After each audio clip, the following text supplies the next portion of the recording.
Alors aujourd'hui, on va parler de tout plaquer pour vivre une vie beaucoup plus simple, une vie voilà, simple en fait, dans laquelle on n'a pas tout ce stress, on n'a pas toute cette anxiété, on n'a pas tout ce maximalisme, c'est-à-dire trop de tout, trop d'obligations, trop de responsabilités, trop de ceci, trop d'objets, trop de voilà, trop en fait, trop de bruit, trop de tout en fait pour vivre une vie beaucoup plus tranquille. Alors, il y a plusieurs façons de vivre une vie tranquille. Moi, j'ai fait l'expérience plusieurs fois. Tu sais que j'avais une vie un peu compliquée à plusieurs moments dans ma vie. J'ai même eu une vie extrêmement compliquée parce que j'étais voyageur pendant des années. J'ai vécu sur les routes, j'étais digital nomade, j'ai vécu dans plein de pays, j'ai fait des expériences. Voilà, je te raconterai ça dans d'autres vidéos. Mais finalement, je suis revenu plusieurs fois. Donc aujourd'hui, là, vraiment, à une vie beaucoup plus simple. Donc j'ai construit une maison en bois au Cambodge. J'ai vécu dans un chalet en Transylvanie. Et puis aujourd'hui, j'ai redémarré ça va faire un an au mois d'août en fait.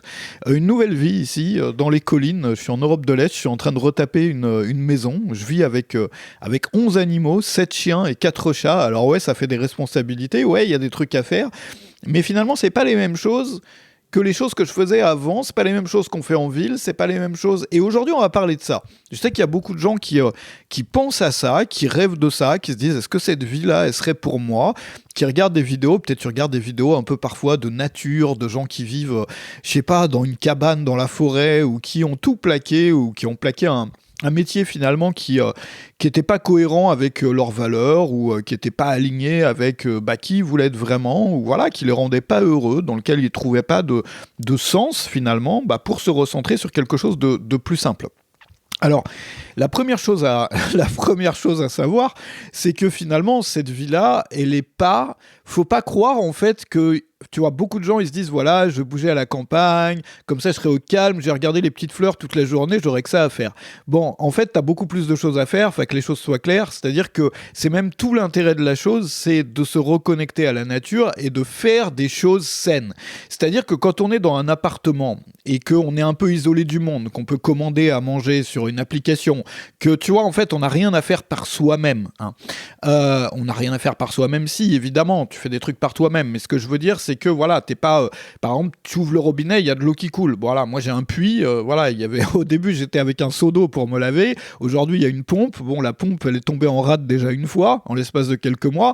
Bon, voilà, déjà l'eau. Après, il y a tout un système de filtration pour pouvoir boire l'eau, etc. Bon, un système de test d'eau qu'il faut faire régulièrement. Enfin, tu vois, il y a des choses qui sont compliquées, qui sont plus compliquées que dans la vie d'avant. Et donc, c'est vrai que parfois, on se dit, ouais, une vie simple, ça pourrait être sympa, comme ça j'aurais moins de responsabilités, j'aurais moins de problèmes, j'aurais moins de trucs à penser, je pourrais faire le vide dans ma tête. Le fait est que c'est pas exactement comme ça, mais c'est comme ça quand même. Alors je vais t'expliquer ça. La première chose, c'est que ouais, forcément, il y a beaucoup plus de choses à faire, mais les choses qu'on va faire sont beaucoup plus saines en fait. C'est-à-dire que ce sont des choses qui correspondent à nos besoins humains. J'en avais parlé souvent dans les précédentes vidéos. L'un des gros problèmes, l'une des grandes sources finalement de douleur, de souffrance vraiment de beaucoup de gens aujourd'hui dans le monde moderne, c'est que ils vivent une vie, et toi tu es peut-être dans ce cas-là aussi, peut-être tu te sens déconnecté de tes besoins naturels, vivent une vie finalement qui n'est pas cohérente avec qui on est en tant qu'humain. C'est-à-dire, je te dis encore une fois, je t'en parle, j'ai des chats là qui sont là. Si tu mets les chats dans une boîte ou dans une cage en verre, tu leur donnes pas d'eau, tu leur donnes rien pour jouer, tu leur donnes, voilà, ils vont pas avoir une vie de chat et donc du coup ils vont être malheureux. J'avais fait une autre vidéo en montrant aussi comment est-ce que on vivait comme des rats en cage. Aujourd'hui, beaucoup de gens vivent comme des rats en cage. Et les humains sont pas faits pour vivre comme des rats en cage. Et donc du coup, quand on vit dans un contexte comme ça, on est déconnecté voilà, on peut pas exercer nos besoins. Et donc, du coup, ça crée toutes sortes de problèmes, de troubles, de souffrances, de vraies souffrances. Et parfois, beaucoup de ces souffrances-là, on ne se rend même pas compte. C'est-à-dire, beaucoup de gens ne se rendent même pas compte que beaucoup de leurs souffrances viennent de là. Et vont se mettre à culpabiliser, vont se mettre à se dire, il y a un truc qui est détraqué dans ma tête, vont se mettre à se juger eux-mêmes comme inférieurs même aux autres parce qu'eux, ils n'y arrivent pas, tu vois, alors que voilà, il y a des gens qui arrivent. Tu vois, pourquoi est-ce que moi, j'y arrive pas? Pourquoi est-ce que moi, je suis pas heureux alors que voilà, j'ai tout pour être heureux? Pourquoi est-ce que, tu vois, et beaucoup de gens, pourquoi est-ce que même, tu vois, si tu gagnes bien ta vie, tu peux te dire, voilà, pourquoi est-ce que moi, je gagne bien ma vie et j'arrive même pas à être heureux avec ça? Pourquoi est-ce que j'ai tout? Tu vois, tout, finalement, il y a des gens qui sont pauvres, qui vivent dans des pays pauvres, il y a des gens qui ont des maladies graves et tout. Peut-être que toi, t'as pas tout ça, t'as pas de maladie grave, que tu as de quoi vivre, même si tu gagnes pas énormément. Voilà, ton frigo est rempli. Déjà, tu as un frigo, tu vois. Pourquoi est-ce qu'on peut pas être heureux? Eh ben, la raison, elle n'est pas à l'intérieur de toi. La raison, elle est dans le fait que on vit dans un environnement comme voilà, comme un chat qu'on mettrait dans une cage en verre finalement, sans jouets, sans eau, sans rien pour courir, sans accès finalement à ce qui permet à un chat de s'accomplir. Et l'idée de vivre une vie simple, c'est pas forcément de rien faire, c'est pas forcément d'enlever des responsabilités, parce que souvent on en a plus des responsabilités, on en a davantage, c'est même évident. Mais c'est des responsabilités qui nous font du bien, c'est des responsabilités qui nous reconnectent avec notre nature humaine. Et du coup, on se sent forcément mieux. On a l'impression d'avoir, même quand tu es fatigué le soir, c'est de la bonne fatigue. C'est pas comme de la fatigue après avoir été dans le métro, tu vois, t'être fait maltraiter par ton patron, je sais pas, voir des conneries sur TikTok ou à la télé qui te pètent le cerveau, et puis voilà, t'es juste crevé, mais d'une mauvaise fatigue en fait. Tu vois, t'es fatigué aussi par l'anxiété, t'es fatigué peut-être même par le désespoir. Tu vois, ça, c'est pas de la bonne fatigue. Quand tu travailles au jardin, quand tu travailles à améliorer ta maison, quand tu travailles sur un projet qui a du sens pour toi et pour ta famille, là, tu te sens mieux. Donc en fait, il ne faut pas confondre vie simple et absence totale de responsabilité. Par contre, justement, ce que ça nous montre, c'est que la source du stress, la source de l'anxiété n'est souvent pas dans les choses qu'on a à faire. On croit souvent que ouais, parce que j'ai plein de trucs à faire, je sais pas par où commencer, etc. Du coup, je suis stressé. En fait, on se rend compte que c'est la nature des choses qu'on a à faire qui nous rend stressé ou pas. Quand ce que tu as à faire sont des choses qui correspondent à ta propre nature, ça a tendance justement à t'apaiser. Ça a tendance d'avoir ces choses à faire, à te donner une bonne structure, à t'apaiser, à te donner le sentiment d'avancer sur des projets qui sont sains, des projets qui font sens pour toi, des projets, tu vois, tu travailles pas pour les profits d'une grande entreprise ou pour un patron que t'aimes pas. Quand tu mets un effort, en fait, c'est ça, c'est que moi, je trouve que c'est toujours la même chose, en fait. Même, tu sais, moi, je suis créateur sur le web. Tu le vois, vu que je fais des vidéos, mais même sur mon activité sur le web, quand je fais une action, par exemple, je travaille sur quelque chose pour améliorer, je sais pas, ma chaîne YouTube, mon système de vidéo, n'importe quoi. C'est-à-dire, je me fais une liste de choses que j'ai envie de faire pour améliorer ceci ou cela dans mon activité. Une fois que c'est fait et que j'ai le résultat, c'est-à-dire ça y est, j'ai réussi à faire des meilleures vidéos, ou j'ai étudié un peu comment avoir un meilleur son sur mes vidéos, donc j'ai regardé un peu les micros, comment brancher ça, comment traiter le son après, ça m'apporte jamais la même satisfaction quand j'ai terminé ça que quand je fais une tâche à la maison. Pourquoi? Parce que quand tu travailles sur ta maison, quand tu travailles dans ton jardin, dans ton cadre de vie, c'est-à-dire quand tu as une partie de contrôle sur ton cadre de vie, l'impact sur ta qualité de vie et ton quotidien est gigantesque. Quand je te parlais tout à l'heure de l'eau, moi quand j'ai installé une pompe chez moi, ou si j'améliore mon système d'eau, ou si je mets plus de fleurs en face de chez moi, devant là dans le jardin ou dans mon entrée, d'un coup, j'ai une amélioration sur la qualité de vie qui est tangible et qui est énorme. Si j'améliore le son de mes vidéos, voilà, je vais être content, mais je vais pas regarder mes vidéos toute la journée. Donc en fait, ça m'impacte pas tant que quelque chose qui fait partie de mon environnement, que je vais voir pendant toute la journée, qui va directement m'apporter quelque chose de positif. Et donc en fait, quand on vit une vie comme ça, on a ce sentiment que ce qu'on fait sert à quelque chose, parce que la moindre toute petite action qu'on va faire, le moindre tout petit travail qu'on va faire chez soi, sur son cadre de vie, sur son jardin ou autre, ou peu importe, nous apporte un effet, un bénéfice immédiat, tangible, qui va améliorer toutes nos journées à partir de maintenant. Et finalement, toutes ces petites choses-là vont s'accumuler et si tu veux, le travail, du coup, a un sens. L'effort qu'on donne a un sens énorme, c'est-à-dire qu'on en cultive les fruits, mais tous les jours, en fait. L'impact de chacune des petites doses de travail qu'on met nous apporte, mais tellement. C'est-à-dire qu'on a ce sentiment de servir à quelque chose. Aujourd'hui, beaucoup de personnes ont le sentiment, malheureusement, de servir à rien. De servir à rien, parce que c'est la perte de sens au travail, par exemple. C'est-à-dire quand la plupart de l'effort qu'on fait, on le fait pour une entreprise, et que du fait de la division du travail ou d'autres choses, bah, on n'est pas connecté aux résultats de cette entreprise. C'est-à-dire qu'on travaille pour un patron, on travaille pour des actionnaires, on travaille pour une grosse boîte. Finalement, nous, ça ne nous apporte pas. C'est-à-dire qu'on est bien travaillé, pas bien travaillé, ça ne va pas nous changer la vie. On ne profite pas des résultats. Et du coup, on a tendance à vivre beaucoup de gens, à cause de ça, vivent une perte de sens. Hein, d'où l'intérêt, finalement, des systèmes. J'avais parlé dans une autre vidéo sur mon autre chaîne du distributivisme, qui est une théorie économique qui consiste à favoriser les petits artisans, les petits commerçants, les entreprises familiales. C'est-à-dire, tu vois, ne plus viser seulement que le profit, l'argent pour l'argent. Évidemment, l'argent, c'est important pour manger, pour bien vivre et tout. Mais c'est plus la priorité. La première des priorités, c'est le sens qu'on trouve dans son travail. C'est-à-dire un travail à échelle humaine. Un travail dans lequel, tu as un résultat qui n'est pas que financier, qui est aussi sur ta qualité de vie, ton bien-être, parce que c'est quelque chose qui fait sens. Bon, que tu peux faire d'ailleurs avec tes proches, avec les gens qui comptent pour toi et tout. Bon, ça c'est un autre sujet, on en parlera peut-être dans une autre vidéo plus en détail. Une autre chose, c'est que quand tu vis une vie plus simple, quand tu décides de redémarrer une vie qui est différente, qui est plus simple, plus connectée avec la nature, etc., et ça te permet souvent, alors faut pas croire que ça coûte rien. La première année, moi à chaque fois que j'ai fait des projets comme ça, la première année, t'as toujours des frais. Je veux dire, tu peux faire tous les budgets que tu voudras, ça va toujours coûter plus cher que prévu. La première année. Pourquoi la première année ? Parce que la première année, c'est toujours un peu comme une bêta-test. Tu sais, je sais pas si tu es familier avec ce terme, les programmeurs ou les gens qui font un site web ou une application ou un logiciel, et au début, quand le logiciel il est fini, mais il faut encore le tester pour voir s'il y a des bugs, voir si le truc il marche bien. Donc il y a des gens qui vont tester ce logiciel, les premiers clients ou les premiers, des testeurs même, et qui vont faire remonter les bugs. C'est-à-dire ils vont remplir un formulaire pour dire ouais, moi j'ai utilisé telle fonction, le truc il marche pas, ça part en vrille, ça marche pas du tout. Comme ça, le programmeur derrière va pouvoir modifier, corriger le problème et tout. Et quand on lance un projet comme ça, la première année, mais vraiment le cycle d'une année, c'est vraiment la bêta-test en fait. C'est exactement pareil. Pourquoi ? Parce que la première année, tu passes à travers toutes les saisons. C'est la première fois où tu passes à travers toutes les saisons. Donc par exemple, moi cet automne, il pleuvait dans le salon. Là, tu vois, par ici, je te montrerai, je referai un peu des vlogs à un moment. Il pleuvait dans le salon. Donc il y a le toit, il est parti en vrille et tout. Bon voilà, donc pluie. Bon. Après l'hiver, je ne savais pas comment j'allais passer l'hiver ici, donc il a fallu tester. J'ai un système de pompe à chaleur, de machin, j'avais aucune idée si ça allait bien marcher. Bon, finalement, ça marche.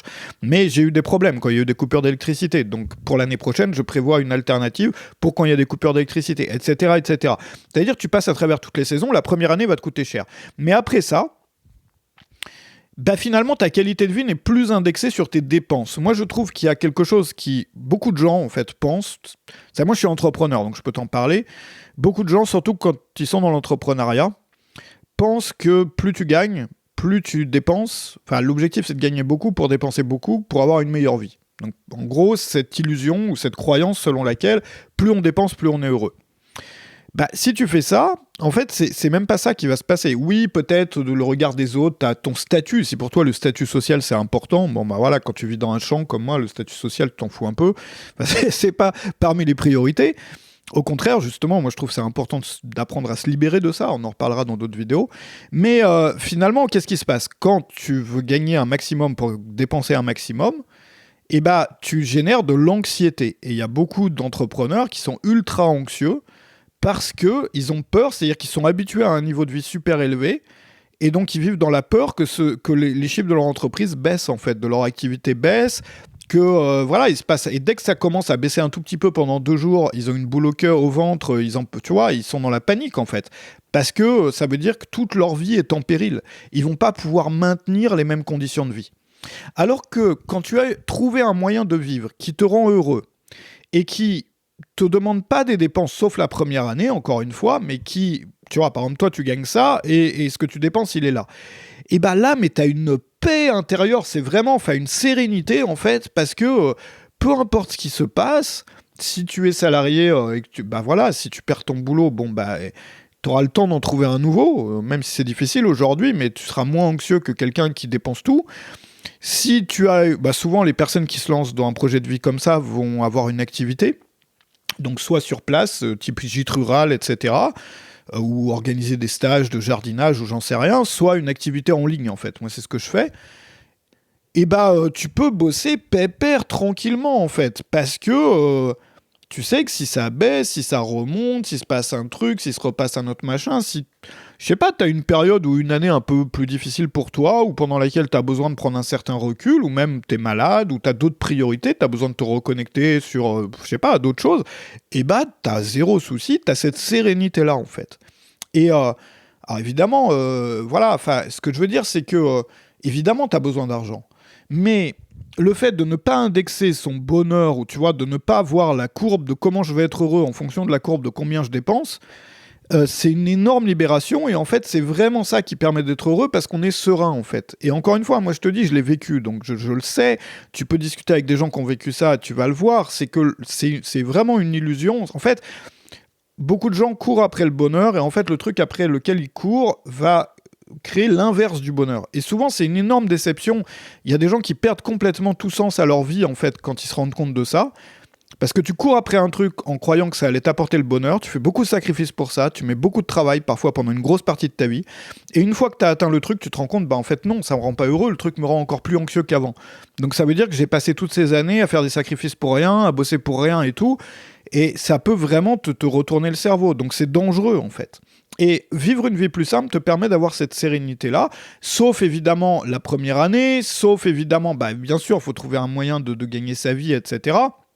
Et puis, il faut aussi avoir une... voilà, en fait, tu vois, c'est vraiment un mode de vie dans lequel tu peux avoir des dépenses aussi qui sont pas prévues, tu vois. C'est-à-dire ton toit, il part en vrille, tu vois, n'importe quoi peut se passer et ça va coûter de l'argent. Donc ça, c'est clair. Mais du coup, étant donné que tu peux mettre de l'argent, enfin, tu vois, tu dépenses pas tout ce que tu gagnes, et t'as le temps de voir venir, en fait. Voilà. Ensuite, c'est un mode de vie dans lequel enfin, les activités, on en avait déjà parlé au début de la vidéo, mais la plupart des activités que tu vas avoir vont être saines et vont être utiles. C'est-à-dire que souvent, enfin, c'est un problème dans le mode de vie moderne, moi je l'ai vécu, je peux t'en parler, c'est que quand on vit dans un environnement qui n'est pas adapté à nos besoins humains, qui ne satisfait pas nos besoins humains, qui ne nous permet pas de nous accomplir, comme le monde moderne aujourd'hui pour beaucoup de gens, on a besoin de s'y échapper. C'est-à-dire on a un besoin de fuite, on a un besoin de se distraire, de se divertir. De se distraire, de se divertir, ça veut dire oublier la réalité. Ça veut dire mettre la réalité sur pause pendant quelques heures pour penser à autre chose. Et quand on fait ça, souvent, on va faire des activités qui peuvent être destructrices. C'est, par exemple, voilà, tout ce qui est addiction vient de là. Les addictions sont liées au fait de... C'est pour ça qu'il y a de plus en plus de gens qui ont des problèmes d'addiction, soit comportementales, soit à des substances. C'est que quand la réalité te fait souffrir, quand la réalité est pénible, quand la réalité, tu vois, t'as pas envie d'être dans cette réalité-là parce que, voilà, ça te rend pas heureux, t'as besoin de t'échapper, et donc tu vas t'échapper par, je sais pas, une addiction comportementale ou avec une substance, mais aussi avec des activités qui te font du mal, en fait. Et moi, je trouve ça... Tu sais, on peut parler d'une citation de Seth Godin qui m'avait marqué, moi, à l'époque. Il disait... il parlait en gros de se créer une vie de laquelle tu n'as plus besoin de t'échapper. Et finalement, c'est ça. C'est-à-dire quand tu te crées un cadre de vie dans lequel finalement toutes tes activités sont saines, sont utiles, et en même temps t'apportent du plaisir, tu n'as plus besoin de t'échapper. Et c'est probablement d'ailleurs, pour les gens qui ont un problème d'addiction, qu'elle soit comportementale ou liée à une substance, l'une des meilleures façons, je te dis pas que c'est la seule façon, mais l'une des meilleures façons de s'en sortir en fait. C'est la raison pour laquelle, tu vois, les centres pour les personnes qui ont des problèmes d'addiction, souvent, ça va pas être... tu vois, ça va être des trucs, justement, dans des environnements sains, comme ça, où on peut pratiquer des... Voilà, se reconnecter avec la nature, avec autre chose. Parce que du coup, on n'a plus besoin de s'échapper. Donc, il faut comprendre qu'il y a ce besoin de s'échapper. C'est-à-dire, quand on est dans un environnement qui est pas fait pour nous, quand tu mets un chat dans une cage en verre, le seul truc auquel il va penser, c'est comment est-ce que je m'échappe de là ? Mais nous, on est pareil, les humains. Si on nous met dans un environnement qui n'est pas fait pour nous, on pourra essayer de se forcer, on pourra essayer de s'auto-brainwasher, on pourra essayer de croire que oui, quand même, ça vaut le coup de vivre là, mais il y aura toujours quelque chose au fond de nous qui va nous donner l'envie de s'échapper. Et tu sais, il y a des pays, je ne sais pas si c'est le cas en France, moi j'y connais rien en droit, mais il y a des pays, j'avais lu un article là-dessus, dans lesquels pour un prisonnier, essayer de s'échapper, c'est pas un délit, c'est pas un crime. Parce qu'ils considèrent que si t'es prisonnier, on peut pas t'en vouloir de vouloir t'échapper, d'essayer de t'échapper, parce que c'est la nature humaine, en fait. Et est-ce que c'est pas la même chose pour nous? Est-ce que c'est pas la même chose pour beaucoup de gens? Quand on vit dans un environnement qui est pas fait pour nous, quand on vit dans un environnement qui nous fait du mal, quand on vit dans un environnement qui crée tellement de problèmes, que ce soit la dépression, l'anxiété, le machin, le truc, le stress, enfin tu connais tous ces problèmes-là. Est-ce que c'est pas normal de vouloir s'en échapper? Est-ce que c'est pas juste la nature humaine d'essayer de vouloir s'en échapper? Est-ce que, tu vois, on devrait aussi peut-être arrêter de juger les personnes qui essayent par tous les moyens de s'en échapper? Mais au lieu de s'en échapper, enfin si on peut s'en échapper, mais au lieu de s'en échapper, on pourrait construire peut-être une vie de laquelle on n'a plus besoin de s'échapper. Alors c'est pas forcément, oui, ça peut être difficile, c'est pas forcément... bah ouais, quand on a un contexte de vie dans lequel on a un peu les pieds dans le béton, c'est difficile de construire quelque chose d'autre, de prévoir la transition et tout. C'est pas forcément évident, mais ça peut valoir le coup. C'est-à-dire rien que d'avoir ce projet-là, de se construire une vie plus saine, même à l'échelle de dans quelques années, ça permet, quand on est coincé dans une vie comme ça, de se mettre des étoiles dans les yeux, de se redonner de l'espoir, de se redonner du... Tu vois, voilà, on a un projet, on a un but vers lequel tendre. On va commencer à collecter des informations. On va commencer à faire un projet. On va commencer à discuter avec des gens qui l'ont fait déjà, pour avoir des conseils, etc. On va commencer à faire des listes de budget, de ceci, de cela, voir comment est-ce qu'on pourrait s'organiser pour gagner sa vie autrement. Alors si possible avec quelque chose qui nous réaligne aussi avec nos besoins, enfin, tu vois, parce que quitte à tout changer, autant changer de métier aussi d'une façon qui nous permette de nous accomplir dans ce métier-là, d'avoir un métier qui fait du sens aussi, un métier qui puisse être fait depuis la maison justement. Avec qui on va faire ça? Est-ce qu'on le fait en famille? Est-ce qu'on le fait avec, je sais pas même, est-ce qu'on veut créer une sorte de communauté de trucs? Pour certaines personnes c'est valide aussi. Voilà. Donc ça peut être un beau projet, rien que le fait d'avoir ce projet-là, de décider que, voilà, même sans mettre de date encore, tu vois, de commencer à rêver à ça. Ça peut être ultra thérapeutique pour plein de gens. Et puis, moi je trouve qu'il y a des grands bonheurs qu'on a dans ce type de vie, c'est que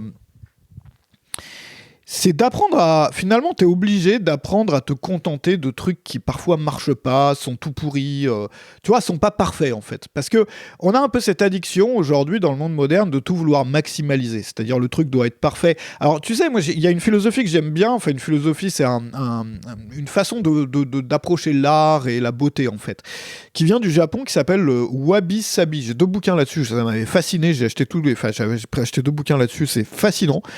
Et en fait, c'est une approche qui consiste à apprécier l'imperfection des objets ou des choses.